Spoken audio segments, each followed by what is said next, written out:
오늘 우리에게 주시는 하나님의 말씀은 누가복음 13장 10절에서 17절 신약성경 117쪽입니다.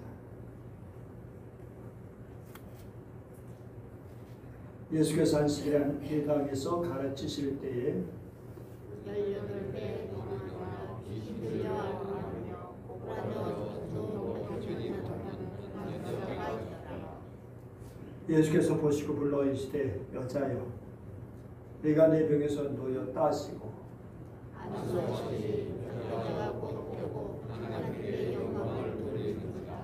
유다장이 예수께서 안식일에 병 고치시는 것을 본되어 우리에게 이르되 이런 날이 엿새가 있으니 그동안에 와서 고침을 받을 것이요 안식일에는 하지 말 것이니라. 주께서 대답하여 이르시되 배신하는 너희가 각각 안식일에 자기의 손아귀를 명하며 풀고 가서 물론이지 아니하느냐. 그러면 18해 동안 사단에게 매임받은 이 아브라함의 딸을 안식일에 이 매임에서 푸는 것이 합당하지 아니하냐? 예수께서 이 말씀하시되 모든 강대한 자들을 부끄러워하고 온 우리는 그가 하시는 모든 영광스러운 일을 기뻐하니라. 아멘. 감사합니다. 여러분 사진을 보면 잘 알지 못할 수 있지만 여러분 이 사람이 뭔 일을 했나 하면 아하 이렇게 할 겁니다. 윌리엄 볼턴 마스터라는 사람인데요. 이분은 유명한 여성 슈퍼히어로 캐릭터인 원더우먼을 만들어내기도 했고요. 거짓말 탐지의 길을 발명하기도 한 사람입니다. 이 사람은 발명가, 만화스토리 작가이면서 동시에 심리학자였습니다. 이 사람이 3,000명을 상대로 설문조사를 해봤는데요. 정말 많은 사람이 사는 목적의 94%가 뭐였느냐? 결국 기다리는 데 있었다라고 합니다. 그 많은 시간을 또 그 많은 마음을, 그 생각을 기다리는 데 쓰고 있었다는 것이죠. 소식을 기다리고 사람을 기다리고 또 기회를 기다리고 좀 더 변화되기를 기다리고 좀 더 좋은 세월을 기다리고 좀 더 발전되기를 기다리고 좀 더 잘 살기를 기다리고 자기가 원하는 일이 이루어지기를 기다리고 환자들은 병이 낫기를 기다립니다. 오늘 성경 말씀에 보면 18배 동안이라 곡사처럼 등이 꼬부라져 한 번도 펴지 못하고 살아온 정말 가련한 불쌍한 여인이 등장합니다. 무슨 병 때문에 그렇게 된지는 알 수 없습니다. 그러나 18년 전 어느 날 영적인 문제로 귀신에 들려서 꼬부라져 펴지 못하게 되었다는 것입니다. 그러니 정말 얼마나 불편하고 힘들었겠습니까? 영적으로 얼마나 답답했겠습니까? 이 문제를 풀어야만 하는데 처음에는 곧 낫겠지라는 생각도 했을 거지만 무심한 시간은 점차 흘러가 버렸습니다. 이에는 가는 시간을 안타깝게 생각하며 남들처럼 허리를 펴고 살고 싶었습니다.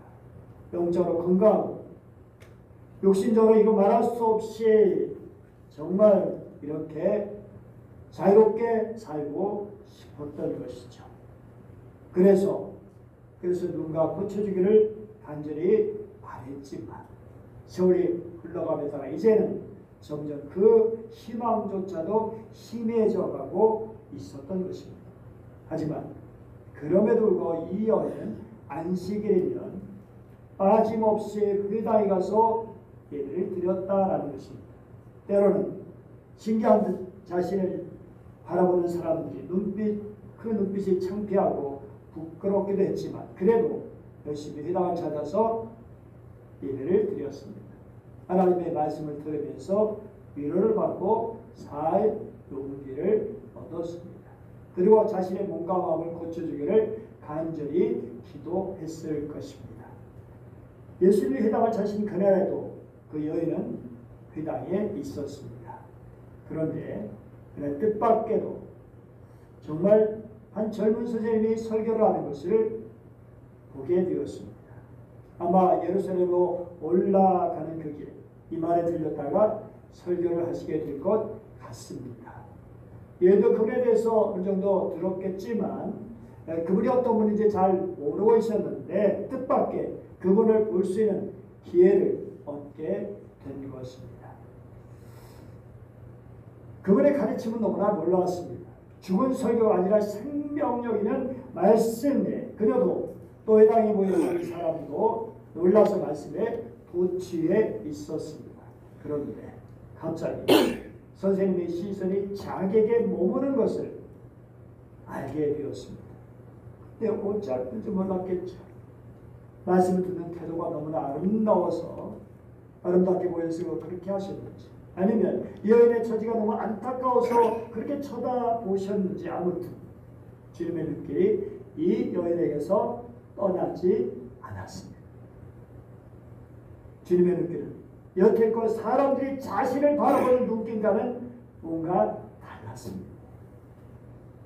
12절 말씀 보니까 예수께서 불러 이르시되 다시 말해서 설교하신 걸 중단하고 그녀를 부르셨다는 것입니다. 이런 일은 그 당시에 일찍이 없었던 일입니다. 그래서 이 여인이 앞으로 나가야 말까 망설였겠죠. 그러다 말씀에 순종해서 앞으로 나갔습니다.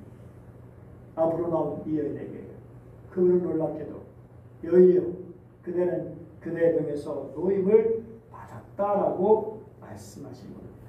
그리고 그 여인에게 손 얹어 안수해 주셨습니다. 그러자 순간 18년 동안이나 낙타리처럼 굳어있던 그 허리가 펴지고 건강하게 되었습니다. 할렐루야. 건강하게 된 여인. 그 시간이 바로 예배 시간인 줄 모르고 그 자리에 많은 사람이 있는 줄 생각하지도 않고 그냥 일어나서 하나님께 영광을 돌렸습니다. 여기 영광을 돌리다 찬양하다. 영광롭게 하다.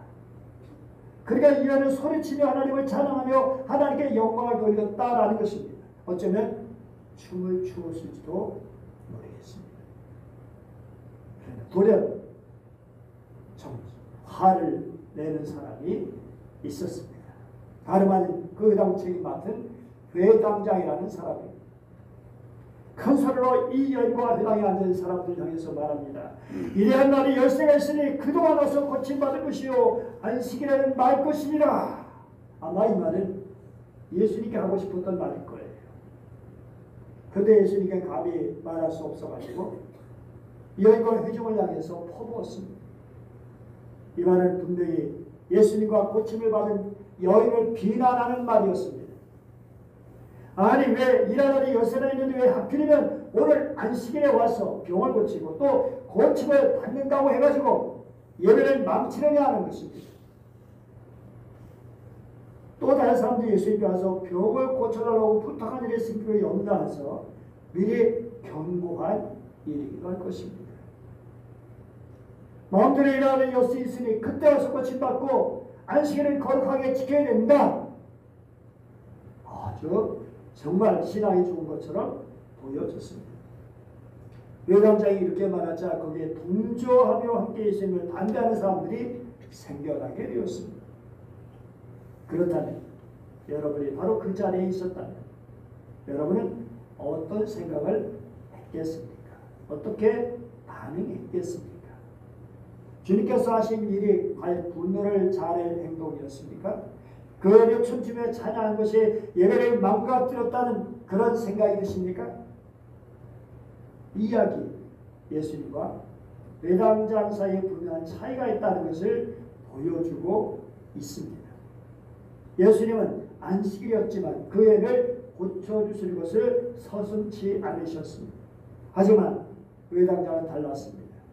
그 여인은 예수님은 안식일을 파괴할 뿐 아니라 그동안 전통을 파괴하는 사람이고 또한 자기 인기만을 노리는 그런 사람처럼 보일 수 있었습니다. 아니 안식일에 병을 고치다니 그것도 설교하다가 죽는다. 예배 중인데 환자를 앞으로 나오라고 해서 고쳐주었을 말입니다. 의당장은 의당의 질서 또는 예배 질서가 무너지는 것을 염려한 것처럼 보입니다. 여러분, 회당장은 어떻게 생각하면 질서와 전통을 중히 여기는 하나님의 말씀을 어김없이 지키려는 사회의 모범생 같아 보입니다. 그러기에 이러한 사람은 어느 기관에서든 착하고 모범적인 사람으로 보일 수 있습니다. 그러면 예수님과 회당장의 차이는 무엇일까요? 회당장은 여인이 고침받는 것보다는 예배가 방해된다고 해서 비난했는데, 안식일을 지키지 않았다고 분노했는데, 그런데 어쩌면 회당장이 화를 낸 것은 질투의 결과가 아닐까. 그동안 자신이 회당에서 존경받고 권위가 있었는데, 아니 갑자기 젊은 사람이 와서 자기가 못하는 일을 하니까 그의 마음이 어지럽혀진 것은 아닐까. 그래서 질투의 마음이 생겼고, 그 결과 트집을 잡다 보니 안식을 어겼다고 말하게 된 것이 아닐까라는 것입니다. 하지만 예수님은 그 중요한 설교를 하시다가 이 여인을 발견한 순간 고치지 않고는 견딜 수 없는 연민의 정 불쌍히 여기는 마음을 가지시게 되었습니다. 당연히 예배 중요했죠. 그런데 더 중요한 것은 그 여인을 귀신에게서, 질병에서, 고통에서 구원해 주시는 것이었습니다. 여러분의 하나님 믿는 성도들에게 예배는 너무나 중요하죠. 그래서 우리 성도들은 어쨌든 주일 예배를 드려야 합니다. 예배를 드리되 영과 진리로 마음과 뜻과 성품을 다하여 진실한 마음으로 예배를 드려야 합니다. 그런데 이렇게 중요한 일이지만 더 중요한 일도 있습니다. 그것이 무엇일까요? 마태복음 5장 20절 24절 말씀을 보면 같이 읽어볼까요? 그러므로 예물을 제단에 드리려다가 거기서 내 형제에게 원망들을 만한 일이 있는 것이 생각나거든 예물을 제단 앞에 두고 던져가서 형제여 화목하고 그에 와서 예배를 드리라. 물론 이 예배는 언제든지 드릴 수 있는 예배, 우리처럼 시간이 딱 정해진 그런 예배가 아니라서 또 그렇게 가능할 수 있긴 하지만 중요한 것은 형제와 화목하는 것이 급선무다라는 말씀입니다. 형제와 불하고 미워하는 마음으로 드리는 예배가 참된 예배가 되겠느냐, 하나님께서 받으시는 예배가 되겠느냐라는 것입니다. 마찬가지로 질서와 전통이 중요하지만 그보다 더 중요한 것은 사랑입니다. 불쌍히 여기는 마음입니다. 여러분, 예수님은 그 여인을 진심으로 사랑했어요. 불쌍히 여기는 마음으로 그 여인을 바라보시고 앞으로 불러내셨습니다. 예배 시간이었지만 말이죠. 아니 어쩌면 바로 이것이 진정한 예배가 아닐까. 딱딱하게 아무런 의미 없이 그냥 맹목적으로 드려지는, 습관적으로 드려지는 예배가 아니라 주님을 사랑하는 마음으로, 교회와 성도를 사랑하는 마음으로 함께 드려지는 예배가 참된 예배일 것입니다. 요즘 제가 평신도과 예배학을 강의하면서 예배에 대해서 다시 한번 깊이 생각할 수 있었습니다. 정천시민교회, 청와교회, 동성교회, 우경시민교회, 안식사, 권사, 집사님들이 교육을 받고 있는데요. 창세기에 나오는 아벨과 노아와 아브라함과 야곱이 드린 예배, 그리고 너희의 오늘 제사를 보면 예배 드리는 사람들의 마음과 그 예배를 받으시는 하나님의 마음이 담아져 있습니다. 그래서 정말 예배자 어떤 마음으로 드리냐가 중요하죠. 창세기 4장 4절 5절 말씀을 보면 여호와께서 아벨과 그의 제물을 받으셨으나 가인과 그의 제물을 받지 아니하신지라 라고 합니다. 제물보다 앞선 것이 사랑입니다. 가인과 아벨, 아벨과 가인, 아벨은 받으시고 가인은 받지 않으셨다. 성경에 보면 예배 드리는 자가 드리는 예물 중요하지만 예배 드리는 자의 마음 자세가 더 중요하다는 것입니다. 하나님과의 관계, 하나님과의 소통이 중요한 것입니다. 또 평소에 그의 삶이 예배에 있어서 매우 중요한 요소라는 것을 알 수 있습니다. 엉망으로 살아오다가 예배 드린다고 딱 와가지고 예물은 정말 거창하게 드린다. 하나님께서는 가증스럽게 여기시는 것이죠. 주님과 참된 예배를 드릴 수 있는 사람이 되도록 하시기 위해서 먼저 형제와 화목하라. 그리고 진정으로 경건한 예배 시간이라도 하나님께서 사람을 고쳐주심을 통해서 하나님께서 기뻐하신 참된 예배가 무엇인지를 보여주셨습니다. 회당장과는 달리 우리 예수님께서 행동하신 근거는 사랑입니다. 이적을 베푸신 동기도 사랑입니다. 사랑 때문에 병자를 고쳐주셨습니다. 바로 그 사랑으로 우리의 십자를 지셨고 그 마음으로 우리를 구원해 주셨습니다. 그 귀한 사랑의 마음으로 죄인이여 하나님을 대적했던 하나님을 멀리했던 우리를 사랑해 주시고 그래서 부르셔서 하나님의 자녀가 되게 해 주신 것입니다. 여러분 마음 중심을 보시는 예수님, 그 주님이 보실 때 이 해당장이나 그 해당장에 동조하는 사람들의 속마음 다르게 보셨죠. 그래서 이렇게 분노하십니다. 15절 16절입니다. 시작. 주께서 대답하여 이르시되 외식하는 자들아 너희가 각각 안식일에 자기 소나 나귀를 외양간에서 풀어내어 이끌고 가서 물을 먹이지 아니하느냐. 그러면 18해 동안 사단에게 매인 바 된 이 아브라함의 딸을 안식일에 이 매임에서 푸는 것이 합당하지 아니하냐. 주님께서 화를 낼 만하지 않으십니까? 자기네 짐승들은 죽을까봐 안식일에 다니든 외양간에서 끌어내어 냇가에 가서 물을 먹이지 않습니까? 사실 따지고 보면 짐승을 풀고 끌어내서 우물에서 물을 먹이고 다시 마구간에 끌어다 놓는 것은 엄연의 율법을 어기는 행동입니다. 하지만 유대 종교 지도자들은 안식이라 할지라도 짐승에게 물을 먹이는 일을 허용했습니다. 물론 하나님께서도 허용하셨을 겁니다. 왜냐하면 짐승의 생명에 관한 일이기 때문입니다. 그렇다면 짐승을 끌어내 물을 먹이는 것과 여인을 아픔에서 해방시키는 것과 어떤 것이 더 중요한 일이냐라는 것입니다. 그걸 비교해 보라고 예수님께서는 말씀하시는 겁니다. 그래, 사람이 짐승보다 못하단 말이냐? 사람이 짐승보다 얼마나 더 귀하냐? 짐승을 먹이는 것은 죄가 아니고 사람을 죽임에서 살려주는 것은 죄가 된단 말이냐? 짐승에게 하루를 못 참고 물을 먹일 수 있고 18해 동안 고통당하는 아브라함의 딸을 고치는 것은 죄가 된다는 말이냐? 짐승이 하루 동안 막 그 외양간에 갇혀있는 것은 동정해야 되고 18해 동안 사단에게 매였던 이 여인은 괜찮단 말이냐? 짐승에 적용하는 생명에 대한 교회를 사람에게 적용할 수 없다는 것은 참으로 모순이 아닐 수 없는 것이죠. 예수님께서 12절에 여인에게 말씀하신 놓였다라는 단어죠. 내가 내 병에서 놓였다. 그건 15, 16절에서 풀어내어 푸는 그런 단어 다 이제 위로라고 하는 단어가 들어있습니다. 해방하다, 석방하다. 누가복음 4장 말씀이죠. 누가복음 4장 18절 시작.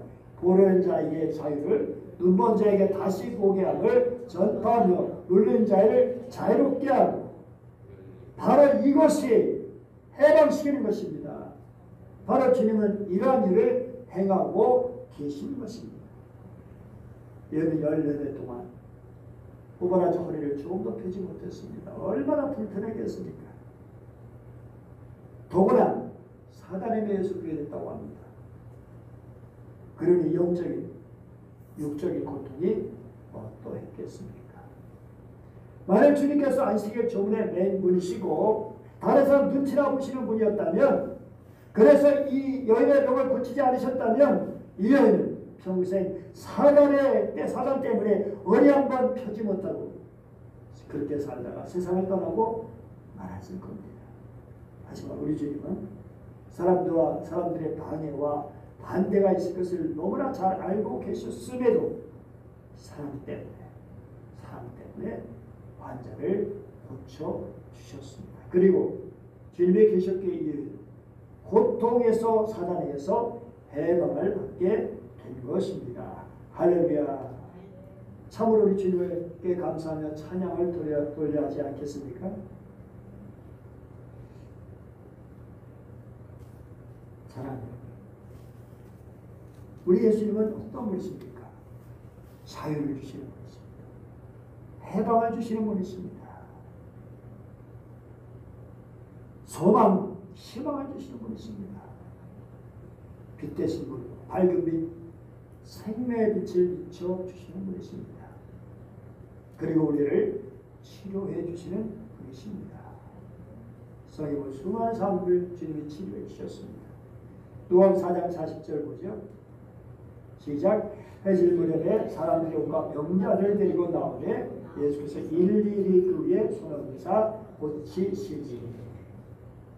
12절 5장 12절 나병 환자가 말하죠.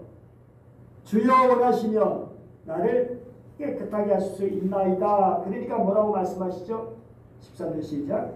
예수께서 손을 내밀어 그에게 대심해 주시되 내가 원하노니 깨끗함을 받으라 하시되 나병이 못 떠나니라. 나병 환자한테 손을 주셨어요. 나병 환자는 손대면 안 되거든요. 그런데 주님께서 그의 손을 대주시고 그를 손대고만 해도 이 나병 환자에게는 감동입니다. 그런데 내가 원한다. 깨끗함을 받으라. 요한 8장 43절 44절 보면 12의 혈육 중 않는 여자가 있었죠. 아무에게도 고침을 받지 못했는데 44절 보면 시작. 예수의 뒤로 와서 그의 옷가에 손을 대니 불능증에 즉시 그쳤더라. 실로 예수님은 귀신을 쫓아내고 병을 고쳐주시고 자신의 도움을 필요한 사람을 만났을 때 그냥 지나치지 않으셨습니다. 주님은 사람들을 치유해 주셨는데 어떤 경우와 처지를 고려하지 않으셨습니다. 본문 말씀처럼 설교하시다 설교를 중단하고 그 환자를 앞으로 나오게 해서 고쳐주시기도 하셨습니다. 여러분 예수님께서 왜 그렇게 고쳐주신 것일까요? 그것은 사단에 대해 질병의 고통 가운데 신음하는 것을 불쌍히 여기시기 때문이죠. 많은 사람, 특히 지도층에 있는 사람들은 백성들의 어려움을 헤아릴 줄 모릅니다. 아니 알더라도 그냥 피상적일 겁니다. 자기들은 잘 먹고 잘 사니까. 자기들이 힘이 있으니까. 그들이 당하는 아픔과 슬픔과 고통과 어려움을 그저 그러겠니? 라는 정도입니다. 별로 주님은 그렇지 않습니다. 히브리서 4장 뭐라고 말씀하시죠? 우리의 대상은 우리의 연약함을 동정하지 못하시니가 아니요. 동정하지 못한 그런 분이 아니다. 공감하지 못하는 분이 아니다. 정말 마음으로 같이 아파하시고 같이 그 어려움을 헤아리시는 그런 분이시다. 우리 어려움과 슬픔과 고통과 고난과 질병과 연약함을 깊이 헤아려 주시는 분이시다라는 것입니다. 그래서 어떤 어려움을 겪더라도 어떤 무슨 비난을 듣더라도 상관없이 고쳐주시고 치유해주시고 감싸주시고 보듬어 주십니다. 그래서 16절 같이 읽어보죠. 그러므로 우리는 국민하심을 받고 때를 따라 붙는 은혜를 얻기 위하여 은혜의 보좌 앞에 담대히 나아갈 것입니다. 쭈삣쭈삣하지 말고 담대히 나가라. 담대히 나가라. 자신 있게 나가라. 당당하게 나가라. 공의를 주시고 도와주신 하나님께서는 하나님의 사람들에게 이런 마음을 갖기를 원하십니다. 2016년 별세하신 박형규 목사님이 계신데요. 이분은 기류의 신학자, 시철한 신앙인으로 불린 분입니다. 남북평화재단 민주화운동 기념사업회 이사장도 역임하면서 교단과 한국교 우리사회 정의와 평화 생명운동에 크게 기여하셨습니다. 그런데 이분이 그렇게 헌신하게 된 동기가 있습니다. 1960년 4.19 혁명 당시 경부대, 지금 청와대죠. 경부대 근처 공정도에서 결혼식 주례를 마치고 나오던 길에 총에 맞아 쓰러진 학생들을 목격하고 충격에 빠졌습니다. 목사님 회고록에서 나의 믿음은 기회에 있다라는 회고록에서 이렇게 말했습니다. 목사가 돼서 세상 돌아가는 것이 너무 무관심했구나 생각했다. 난 죽어가는 학생들 뒤를 따라가면서 많이 울었다. 피 흘리시는 예수님의 모습을 거기서 봤다. 나도 좀 더 적극적인 정치적인 사회적인 현실에 대응하는 목표를 내겠구나. 그날부터 내 설교가 과격해지기 시작한 것 같다. 그는 평생 6차례 옥고를 치르면서까지 약자들, 고통받는 사람들, 그리고 민족의 민주화를 위해서 헌신했습니다. 만일 목사님의 백성들이 당하는 고통을 그냥 예사롭게 봤다면 그는 그리 고난의 길을 걸어가지 않았을 겁니다. 독일은 학교에서 민주화 시민 교육을 하는데요. 그 교육을 통해서 3가지를 가르친다고 합니다. 첫 번째, 권력의 억압에 저항하는 능력. 두 번째, 사회적 불의에 분노하는 능력. 세 번째, 약자의 고통에 공감하는 능력입니다. 이것을 학교에서 가르치는 거예요. 그래서 민주주의 교육을 어릴 때부터 가르칩니다. 이 세 가지 능력을 갖춘 시민을 길러내는 것이 독일 정치 교육의 핵심 목표입니다. 당시 예수님은 바리새인 서기관들의 공격을 받고 계신 때였습니다. 그러므로 그런 걸 의식하셨다면 결코 안식일에 병 고치는 일을 하지 않으셨을 겁니다. 하지만 주님의 환자의 몸에 손을 대시면서까지 안식일에 병을 고쳐주셨습니다. 그리고 그동안 귀신들로 곱사되기로 살아온 여인에게 아브라함의 딸이라고까지 불러주셨습니다. 놀라운 일이 아닐 수 없습니다.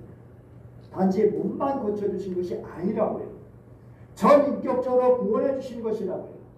멸시당하고 무시당하는 여인을 정상적인 공동체 일원으로 하나님의 약속이 포함된 복된 여인으로 회복시켜 주신 것입니다.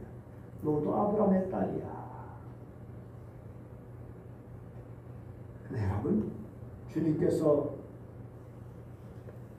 우리를 치료해주다고 믿는다면 오늘 기적은 우리에게도 일어납니다. 작게 믿으면 작게 일어날 겁니다. 주님의 치료를 받기 원하시는 분들은 여러분을 향한 주님의 사랑을 깊이 생각하시기 바랍니다. 병든 날에, 연약한 날에, 문제가 있는 날에, 상처가 있는 날에 주님을 사랑하시고요. 고쳐주시기를 원하신다라는 것입니다.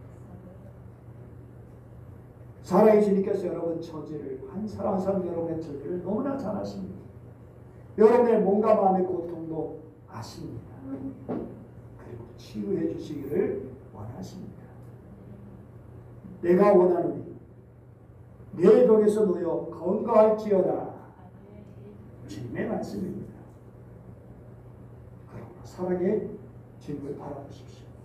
사랑의 주님을 의지하십시오. 믿음으로 기도하십시오. 병원 필요합니다. 약국 필요합니다. 그러나 만병의 의원은 주님이라는 사실을 잊지 마시기를 바랍니다. 현재 질병으로 고통당하신 여러분, 주님께서 치료해 주시기를 바랍니다. 사단에 매이는 분이 있으면 예수 이름으로 사단에서 해방받으시기를 축복합니다. 이사야 3장 5절입니다. 시작. 그가 찔림은 우리의 허물을 인하며 그가 상함은 우리의 죄악을 인함이라. 그가 징계를 받음으로 우리가 평화를 누리고 그가 채찍에 맞음으로 우리가 나음을 입었도다. 기도하겠습니다. 은혜로우신 하나님 아버지 감사드립니다. 우리의 치유자, 우리 회복자, 우리 아픔을 넉넉히 헤아리시는 주님, 우리의 공감자 되신 주님 감사드립니다. 주님 때문에 우리에게 희망이 있습니다. 주님, 우리의 아픔과 우리의 문제, 우리의 약함을 주님 앞에 내놓습니다. 주여 저희를 긍휼히 주시고 도와주시옵소서. 치유하여 주시옵소서. 새롭게 하여 주시옵소서. 회복시켜 주시옵소서. 몸도 고쳐주시고 마음도 고쳐주시고 영혼을 새롭게 하여 주시옵소서. 이 자리에 우리 모든 사랑하는 성도들 한 분 한 분 주님의 뜨거운 사랑 속에 오늘에도 넉넉히 살아갈 수 있도록 도와주시옵소서. 간절히 원하며 주 예수님의 이름으로 기도드립니다.